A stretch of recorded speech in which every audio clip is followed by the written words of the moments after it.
वल्क़लमि वमा यस्तुरून। नाज़रीन अस्सलामु अलैकुम वरहमतुल्लाहि वबरकातुहू। सीधी बात की ताज़ा तरीन खबरों में आपका इस्तकबाल है। ये सबसे पहले आज की सुर्खियों पर नजर करते हैं। हाफिज़ व क़ारी मौलाना अब्दुल करीम नौमानी नक्शबंदी खलीफा पीर जुल्फ़िकार साहब नक्शबंदी दामत बरकातुहुम की दफ्तर सीधी बात में आमद, खुसूसी दुआया नशिस्त का इनेकाद। नासिर याफ़ई व दीगर का मुकदमा नांदेड़ से मुंबई एनआईए खुसूसी अदालत में मुंतकिल। मौलाना आज़ाद के योम पैदाइश पर मिली व समाजी खिदमात करने पर गुलजार आज़मी को शरद पवार के हाथों अवार्ड दिया गया। गुजरात फसादात मोदी को क्लीन चिट के खिलाफ ज़किया जाफरी की अर्जी पर सुप्रीम कोर्ट सुनवाई करेगा। मुजफ्फरपुर शेल्टर होम मामला, साबिक वजीर मंजू वर्मा की गिरफ्तारी न होने पर सुप्रीम कोर्ट नाराज। छत्तीसगढ़ क्या सीबीआई सियासी दबाव में सीनियर पुलिस अफसर किलोरी को बचाने में लगी हुई है। नर्सिंग होम में यरगमाल बनाकर डॉक्टर ने नाबालिग लड़की की आबरूरेजी की, केस दर्ज। सीतामढ़ी तशद्दुद ज़ैनुल अंसारी को जिंदा जलाने की 3 हफ्ते बाद भी कार्रवाई नहीं। अरजित पटेल से मिले पीएम मोदी, तनाज़े सुलझाने के फार्मूले पर हुई रजामंदी। राजस्थान और तेलंगाना असेंबली इंतखाबात के लिए नोटिफिकेशन जारी, पड़े क्या है पूरा शेड्यूल। अयोध्या मसले पर सुलह की कोशिश पर इकबाल अंसारी ने कहा, अब कोई मतलब नहीं। कुदरत का करिश्मा, खातून ने एक साथ दिया 4 बच्चों को जन्म, डॉक्टर भी हैरान। सबरीमला मंदिर मामला, नजरी सानी को 49 दरखास्तों पर 22 जनवरी को समाअत करेगा सुप्रीम कोर्ट। यमन के खाना जंगी मुज़ाकरात फौरी तौर पर शुरू किए जाए, अक़वाम मुत्तहिदा का बयान। मजलूम की आवाज़ नहीं बन सकी, आंग सान सूची अवार्ड वापस कर दे, एमनेस्टी इंटरनेशनल का बयान। अमरीकी माहिरीन ने शिमाली कोरिया की खुफिया मिसाइल तंसीबात की निशानदेही कर ली। तुर्की और इटली 2 स्ट्रेटेजिक शराकतदार हैं। कत्ल के बाद मतरब ने टेलीफोन पर बात की, बास को कहें कि आदमियों ने अपना काम मुकम्मल कर लिया। इसराइल से ताल्लुकात के क़याम की कोशिशों पर बैरूत में कतर के खिलाफ मुजाहरा। गज़ा पर इसराइल के फ़िज़ाई हमले में 3 फ़िलिस्तीनी शहीद, 5 ज़ख्मी। ईरान की जेलों में कैद मुजरिमीन का 70% मंशियात के जराइम में मुलव्वस है। अमरीकी हुक्काम के दरमियान खबर रसानी का फुकदान है, सदर एर्दोगान का बयान। यह हकीकी मानों में एक अलमिया है, सदर रजब तय्यब एर्दोगान ने एक और बयान दे दिया। नाज़रीन अस्सलामु अलैकुम वरहमतुल्लाहि वबरकातुहू। सीधी बात की ताज़ा तरीन खबरों में आपका इस्तकबाल है। मैं अंसार अजीज़ नदवी आज की खबरों की तफसीलात लेकर आपकी खिदमत में हाजिर हूँ। आइए खबरों की तफसीलात पर नज़र करते हैं। पहली खबर बेंगलुरु से है। गुज़िश्ता 5-6 सालों से मैं सीधी बात एडिटर की खुसूसी सीधी बातें सुनता रहा हूँ। इनके हर मौजू पर खुले हुए तारीख़ी तज्ज़िये और पेश करने का अंदाज़ ये अल्लाह की जानिब से खुसूसी नेमत है जो उनको अता की गई है, और हमेशा उनके हर मौजू पर तज्ज़िये देख कर दुआएँ निकलती हैं। इन बातों का इज़हार हाफिज़ व क़ारी मौलाना अब्दुल करीम नौमानी नक्शबंदी खलीफा पीर जुल्फ़िकार साहब नक्शबंदी दामत बरकातुहुम ने किया। मौलाना मुहतरम बेंगलुरु के अपने दौरे के दौरान मुख्तसर वक्फ़े के लिए सीधी बात चैनल के नए दफ्तर में तशरीफ़ लाए थे। मौलाना मुहतरम की आमद पर एक मुख्तसर दुआया नशिस्त का इनेकाद किया गया था। मौलाना मौसूफ़ ने इस मौके पर खुसूसी इंटरव्यू भी दिया, जिसको कल इंशाअल्लाह शाये किया जाएगा। मौलाना मौसूफ़ ने इस मौके पर सहाफ़ती मैदान में सीधी बात की खिदमात को सराहते हुए कहा कि इसको और आगे ले जाने की ज़रूरत है और उम्मीद है कि इदारा खूब तरक्की करेगा। मलूज़ रहे कि हाफिज़ व क़ारी मौलाना अब्दुल करीम नौमानी नक्शबंदी दामत बरकातुहुम का ताल्लुक़ आकोला महाराष्ट्र से है। मौलाना मौसूफ़ का इस्लाही ताल्लुक़ शेख ज़करिया रहमतुल्लाह अलैह से एक ज़माने तक रहा है। चारों सिलसिले से हज़रत का ताल्लुक़ है। बिलाखिर मौलाना को ज़ाम्बिया में पीर जुल्फ़िकार नक्शबंदी दामत बरकातुहुम से बाकायदा खिलाफत साल 2013 में मिली।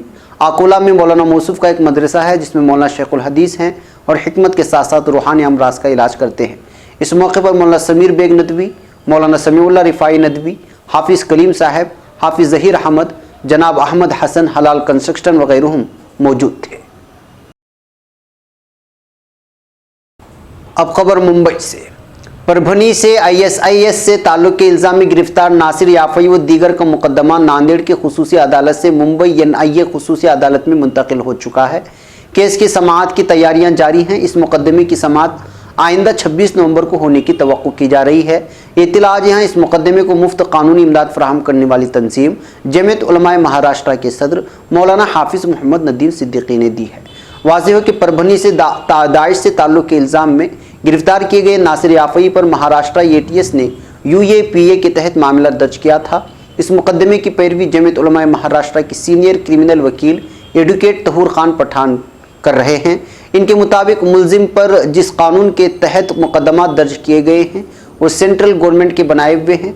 ऐसे में इस मुकदमे के बारे में फैसला लेना कि वाकई ये जुर्म वकूफ़ पज़ीर हुआ है और ये काबिल समाअत है या नहीं, लेने का इख्तियार भी उन्हीं अदालतों को है जो UAPA कानून के तहत मरकज़ी या रियासती हुकूमत के ज़रिए खुसूसी तौर पर ऐसे मुकदमात के लिए कायम किए गए हों। एक और खबर मुंबई से। मुल्क के पहले वज़ीर तालीम और मुजाहिद आज़ादी मौलाना अबुल कलाम आज़ाद के यौम पैदाइश पर राष्ट्रवादी कांग्रेस पार्टी की जानिब से मुंबई में मुनक़िदा एक पुरवकार तकरीब में जमीयत उलमा कानूनी इमदाद कमेटी के सरबराह गुलजार आज़मी को उनकी मिली व समाजी बिलखुसूस दहशतगर्दी के इल्ज़ामात के तहत गिरफ्तार मुस्लिम नौजवानों को कानूनी इमदाद फराहम करके जेलों से उनकी रिहाई के एतराफ़ में साबिक़ वज़ीर आला महाराष्ट्र और मरकज़ी वज़ीर राष्ट्रवादी कांग्रेस पार्टी के कौमी सदर शरद पवार के हाथों अवार्ड से नवाजा गया है। इसी तकरीब में तालीम की फील्ड में कारहाय नुमाया अंजाम देने वाले अंजुमन इस्लाम के सदर डॉक्टर ज़हीर काजी, मुनव्वर पीर भाई, अंजुम इनामदार, शब्बीर अंसारी, सदर OBC ऑर्गेनाइजेशन, ख़वातीन के फलाह बहबूद के लिए काम करने वाली उज़मा नाहिद को अवार्ड से नवाजा गया। अब खबर नई दिल्ली से। गुजरात में गोधरा कांड के बाद हुए फसादात को लेकर उस वक्त के वज़ीर आला नरेंद्र मोदी को क्लीन चिट देने के मामले में सुप्रीम कोर्ट में 19 नवंबर को सुनवाई की जाएगी। इस मामले में मुल्जिम मोदी और दूसरों को SIT की क्लीन चिट को बरकरार रखने के लिए गुजरात हाई कोर्ट के फैसले को ज़किया जाफरी ने सुप्रीम कोर्ट में चैलेंज किया था। मंगल को ज़किया जाफरी की अर्जी पर सुनवाई करते हुए जस्टिस AM खानोलकर की बेंच ने कहा है कि वो इस मामले पर 19 नवंबर को सुनवाई करेंगे। वाज़ेह हो कि 5 अक्टूबर 2017 को गुजरात हाई कोर्ट ने साल 2002 में हुए दंगे में बड़े पैमाने पर साजिश करने के इल्ज़ाम से उस वक्त के वज़ीर आला नरेंद्र मोदी और दूसरों को SIT के जरिए क्लीन चिट दिए जाने को बरकरार रखने की निचली अदालत के ऑर्डर को चैलेंज करने वाली ज़किया जाफरी की अपील को खारिज कर दिया था। हालांकि हाईकोर्ट ने मामले की जांच के लिए जाफरी को आला सतही फोरम और अदालतों में जाने की इजाज़त दे दी थी।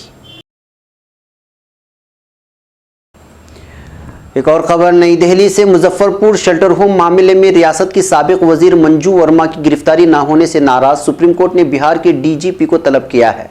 सुप्रीम कोर्ट ने कहा है कि चौंकाने वाली बात है कि मंजू वर्मा को तलाश नहीं किया जा सका। कोर्ट ने कहा कि कमाल है, किसी को ये नहीं मालूम कि साबिक वजीर कहाँ है। बिहार हुकूमत को इस मामले में जवाब देना होगा। जस्टिस मदन बी लोकर ने कहा, बहुत अच्छा, काबीना वजीर फरार हैं, बहुत अच्छा। ये कैसे हो सकता है कि काबीना वजीर फरार हो और किसी को मालूम ही ना हो कि वो कहाँ है। आपको इस मुद्दे की संजीदगी पता है कि काबीना वजीर फरार हैं। It is too much. वहीं सुप्रीम कोर्ट में बिहार हुकूमत ने कहा कि मंजू वर्मा नहीं मिल रही है। दूसरी तरफ सुप्रीम कोर्ट ने बिहार के दूसरे शेल्टर होम के खिलाफ कार्रवाई न करने को लेकर रियासत के चीफ सेक्रेटरी को भी तलब किया है। अब खबर छत्तीसगढ़ से। 2 गांव वाले जिन्होंने CBI से ये कहा था कि उन्होंने छत्तीसगढ़ पुलिस के सीनियर अफसर SRP कलोरी को 2011 के एक पुलिस ऑपरेशन के दौरान दर्जनों कबायली घरों में आग लगाने वालों में शामिल देखा था, उनके नामों को एजेंसी ने ऊपर से आए हिदायतों की वजह से फर्द जुर्म में गवाहों की आखिरी फहरिस्त से हटा लिया है। ये बात CBI के लीक हुए दस्तावेजों से उजागर होती है। बस्तर के ताड़मेटला का ये वाकया, जो छत्तीसगढ़ में पुलिस तशद्दुद की सबब खौफनाक मिसालों में से एक है, कि तफ्तीश सुप्रीम कोर्ट की हिदायत पर CBI ने की थी। कोर्ट ने हिदायत रियासत स्पॉन्सर्ड ग्राम रक्षक आंदोलन सलवा जडोम को बंद करने की हुक्म देते हुए दी थी, जहां CBI के डायरेक्टर आलोक वर्मा और स्पेशल डायरेक्टर राकेश स्थाना के दरमियान झगड़ा नामी लोगों के मामले में बदउनवानी और ताकत के गलत इस्तेमाल पर मरकूज है। वहीं छत्तीसगढ़ की फाइल इस तरफ एक इशारा करती है कि हिंदुस्तान की सबसे मशहूर तफ्तीश एजेंसी की जांच रिपोर्ट को सियासी एजेंडे के तहत और मुतासिरा लोगों को मुकदमे से बचाने के लिए कितनी आसानी से बदलवाई जा सकती है। अब खबर उत्तर प्रदेश से। उत्तर प्रदेश के शाहजहांपुर में एक डॉक्टर की हैवानियत का सनसनीखेज मामला सामने आया है, जहां उसने अपने ही नर्सिंग होम की खातून मुलाजिमा की नाबालिग बेटी को यरगमाल बनाकर उसकी आबरूरेजी की, साथ ही किसी को बताने पर जान से मारने की धमकी भी दे डाली। मुतासिरा की शिकायत पर पुलिस ने मुलजिम डॉक्टर के खिलाफ मामला दर्ज कर लिया है। उसकी गिरफ्तारी के लिए पुलिस छापामारी कार्रवाई कर रही है। इतलात के मुताबिक ये मामला अल्लाहगंज थाना हल्के में पेश आया। इलाके की रहने वाली खातून ने बताया कि शाहजहांपुर के एक गांव के रहने वाले डॉक्टर का फरखाबाद के घटिया घाट के पास दामनी नाम से नर्सिंग होम है। इसी नर्सिंग होम में वो काम करती थी।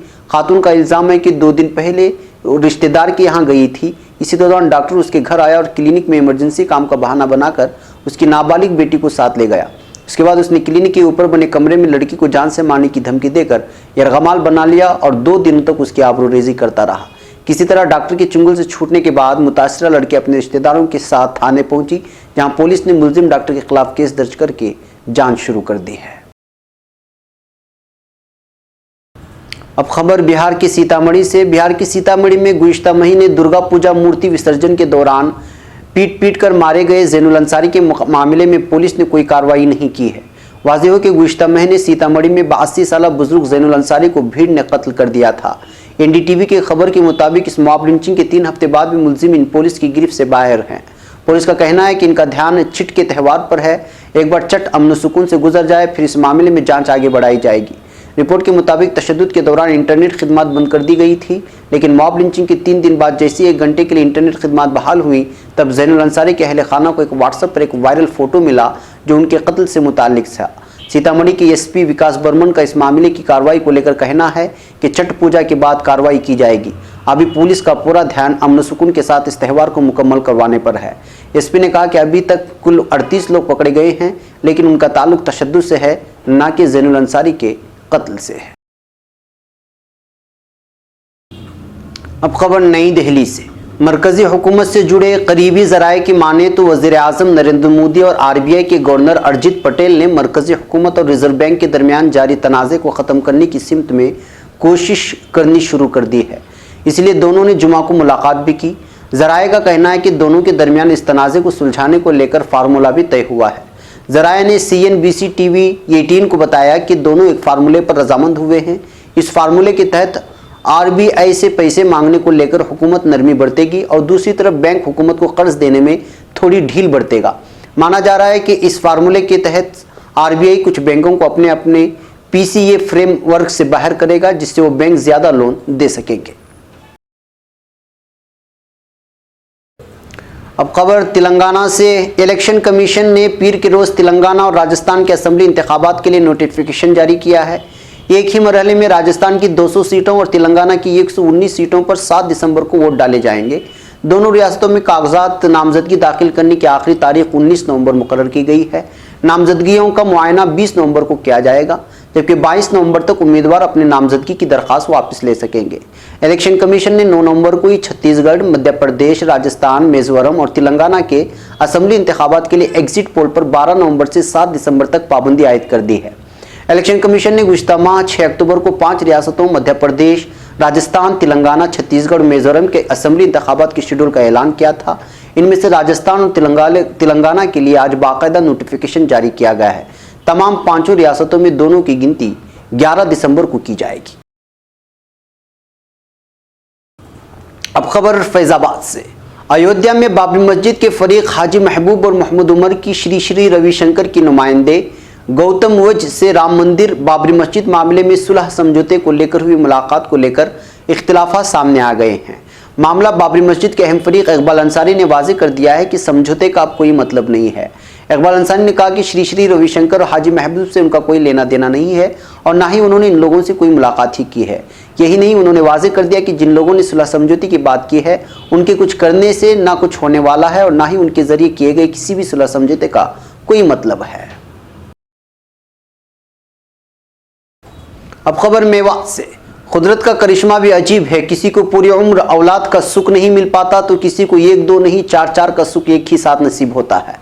नूह के खातून ने एक साथ 4 बच्चों को जन्म दिया है। जिसको भी ये पता चला उसने दांतों में उंगली दबा ली। डॉक्टर भी इस करिश्मे से दंग रह गए। खातून की डिलीवरी अलवर राजस्थान के निजी अस्पताल में हुई, जहां जच्चा बच्चा दोनों पूरी तरह से ठीक बताए जा रहे हैं।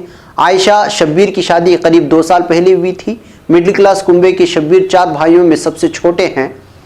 हरियाणा रियासत के नूह यानी मेवात ज़िले के फिरोजपुर छिरका अपमंडल के पाटखोरी की रहने वाली आयशा ने एक निजी अस्पताल में 4 बच्चों 3 लड़के और एक लड़के को जन्म दिया है।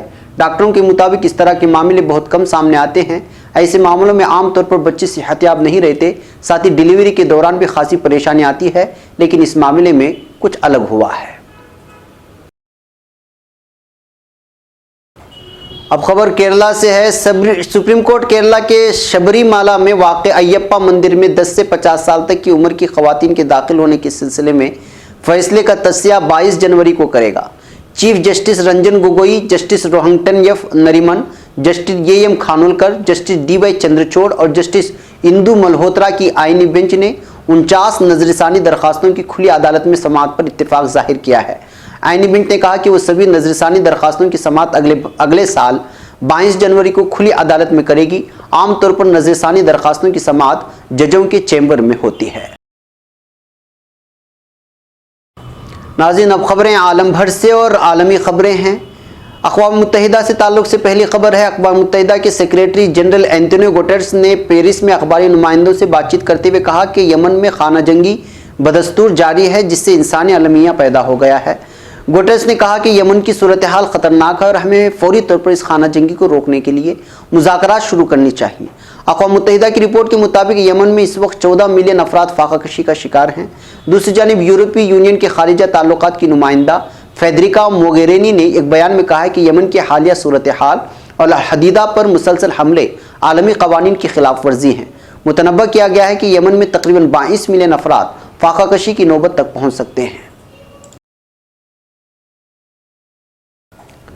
अब खबर म्यांमार से। एमनेस्टी इंटरनेशनल के सरबराह कोमी नायडू ने म्यांमार के रहनुमा आंग सान सूची से ज़मीर की सफ़ीर का एजाज़ वापस लेते हुए कहा है कि आंग सान सूची रोहिंग्या मुसलमानों पर मजालिम रुकवाने में नाकाम रही है।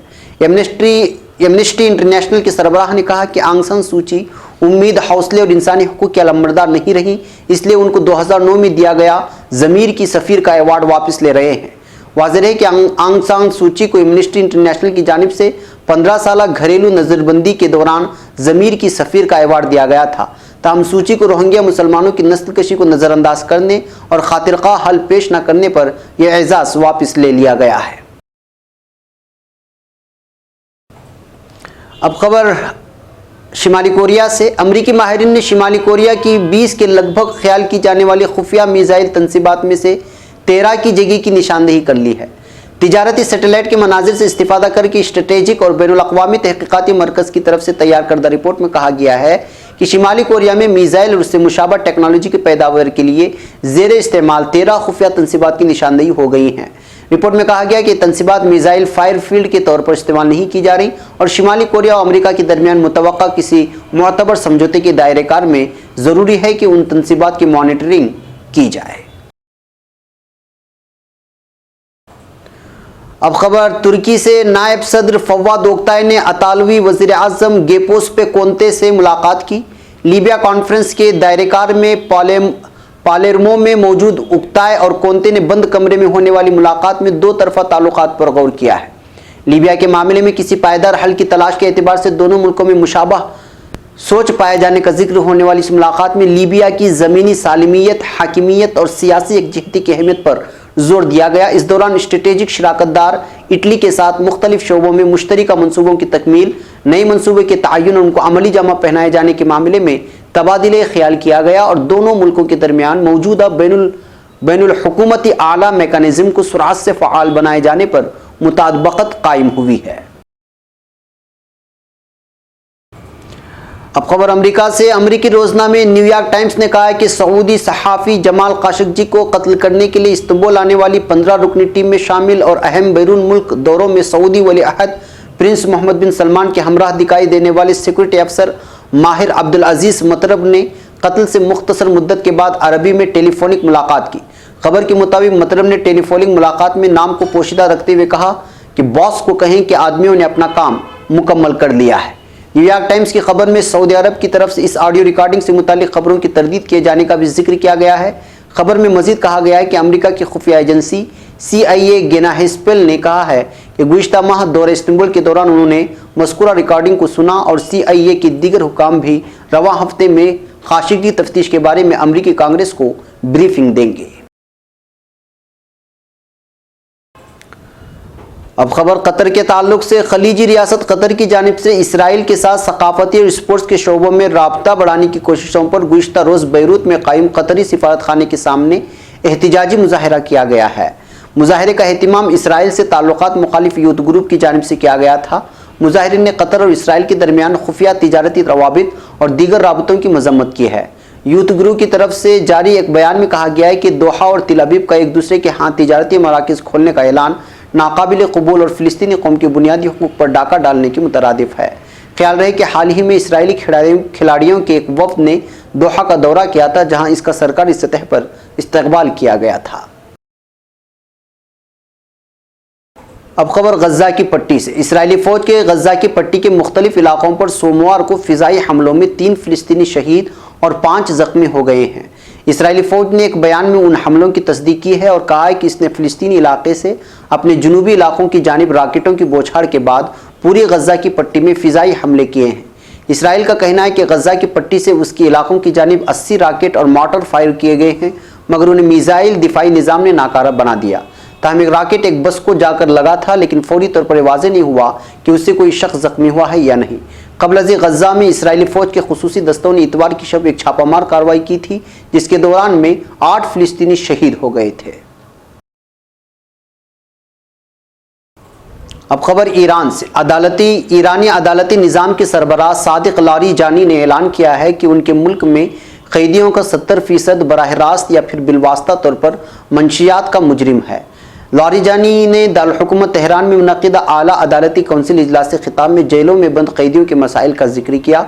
उन्होंने कहा कि कैदियों का 70% बराह रास्त या फिर बिलवास्ता तौर पर मंशियात का मुजरिम है। हमें इस मसले का हल तलाश करना होगा।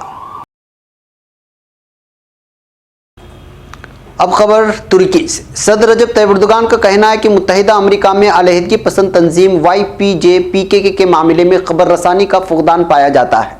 जनाब एर्दोगान ने 10-11 नवंबर को जंग अज़ीम अव्वल के खात्मे के बाद फायरबंदी मुआहदे की 7 साला सालगिरह की मुनासिबत से फ्रांस में अपनी मसरूफियात के बाद वतन वापसी पर अखबारी नुमाइंदों के सवालात का जवाब दिया। सदर एर्दोगान ने अमरीकी सदर डोनाल्ड ट्रंप के साथ दारुल हुकूमत पेरिस में मुलाकात में शाम की ताज़ा पेशरफ्त पर बातचीत होने का जिक्र करते हुए बताया कि ट्रंप इदलिब के मामले को बड़ी अहमियत देते हैं, वहाँ पर हमारी कामयाबी को सराहते हैं और उसकी तारीफ भी करते हैं। उन्होंने कहा कि ऐसा लगता है कि अमरीकी हुक्काम के दरमियान शाम की दहशतगर्द तंजीम YPJ और बाज़ मामलात में खबर रसानी का फुकदान पाया जाता है। इस मामले में हम मिलजुल कर बहुत सारे इक़दाम उठा सकते हैं। एक और खबर तुर्की से। तुर्की के सदर रजब तैयब एर्दोगान ने जमाल काशोगी कत्ल से मुतालिक ऑडियो रिकॉर्डिंग का जायजा लेते हुए कहा है कि यह हकीकी मानों में एक बड़ा अलमिया है। सदर एर्दोगान ने अपने दौरे फ्रांस से वापसी के दौरान तैयारे में अखबारी नुमाइंदों के सवालात के जवाब देते हुए जमाल काशोगी कत्ल से मुतालिक ऑडियो रिकॉर्डिंग का जायजा लिया। उन्होंने कहा कि यह रिकॉर्डिंग हकीकी मानों में एक अलमिया है। इसे सुनने के बाद यूँ महसूस होता है कि जैसे ये शख्स हीरोइन के नशे में है, क्योंकि ऐसा सिर्फ वही कर सकता है जो अपने होश हवास में ना हो। इतनी बड़ी हकीकत सबके सामने है और उसके बावजूद ऐसे लोग मौजूद हैं जो वाक़े का रुख बदलने की कोशिश कर रहे हैं। अमेरिका के सदर डोनाल्ड ट्रंप समेत इस ऑडियो रिकॉर्डिंग को सुनने वाले आलमी रहनुमाओं के रद्दअमल से मुतालिक सवाल का जवाब देते हुए सदर एर्दोगान ने कहा कि मैं उनके तासुरात और हरकत सकनात से इस कत्ल पर उनकी बेइत्मीनानी को महसूस कर रहा हूँ। मेरा ख्याल है कि वो अपनी खबर रसा एजेंसियों को फराहम करदा मालूमात के बाद इस मामले की ज़्यादा मुख्तलिफ ज़ाविये से पेश करेंगे। नाज़रीन, ये थी आज की ताज़ा तरीन खबरें। अगली ताज़ा तरीन खबरों के साथ फिर आपसे मुलाकात होगी। इजाज़त से पहले आपको इत्तला कर दें कि आज एक हमारी खुसूसी रिपोर्ट शाये हुई है, जिसमें योगी आदित्यनाथ जिस मंदिर के सरबराह हैं उस ज़मीन को एक मुसलमान हुक्मरान ने हवाले किया था, और जिस मठ और मंदिर पर वो रहते हैं यानी नाथ, उसके आखिर क्या अक़ीदा है, उसकी सोच क्या है, उसकी फ़िक्र क्या है, ये सारी चीज़ों को उसमें पेश करने की कोशिश की गई है। इस खुसूसी रिपोर्ट को देखें, इसको भी देखें, और वीकली सीधी बात कल शाये हो चुकी है उसको भी देखें और दूसरे लोगों तक पहुंचाएं। हमारे चैनल को सब्सक्राइब करें। जिन लोगों ने सब्सक्राइब किया है वो बेल आइकन को दबाएं ताकि हमारी ताज़ा तरीन वीडियो न्यूज़ आप तक पहुंचती रहे। इजाज़त दें। अस्सलामु अलैकुम वरहमतुल्लाहि वबरकातुहू।